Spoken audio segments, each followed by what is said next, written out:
Всем вторая по счету құрметті құрылысшы.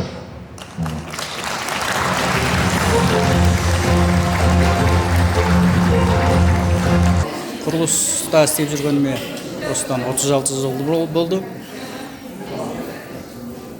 Мына құрылысшылар күнінің қарсаңында барлық құрылысшыларды құрылысшылар күнінің мерекесімен құттықтаймын. Бәріне денсаулық, семьяда бақытты, жұмыстарына жетістік. Әрқашандар жолдар ашық болып, қуанып жүре берсін, жүздерінің күлкі кетпесін. Барлық құрылысшыларға жақсылық тілеймін. Мен ВК Development Group компаниясында бөлім бастығы болып жұмыс істеймін. Онда істегеніме қазір міне 10 жылдың көлемі болды. Оғынға дейінгі жұмыс орындарым бұрынғы Алтай Трес Винец Алтай стройдан бастағамыз.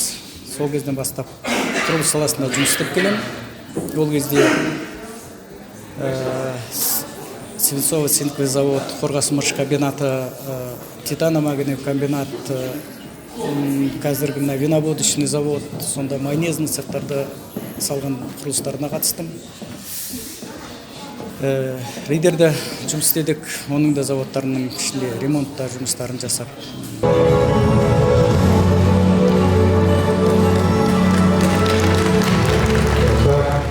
46 жыл тұздың болып істедім.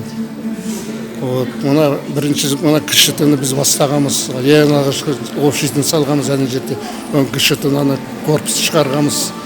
Оның кейін мына Азовда шүлбен гез салып жатқан кезде, оны ескі Азовны жоғары көтеріп, онда үй салдық, мектеп салдық, детсек салдық сөз жерде.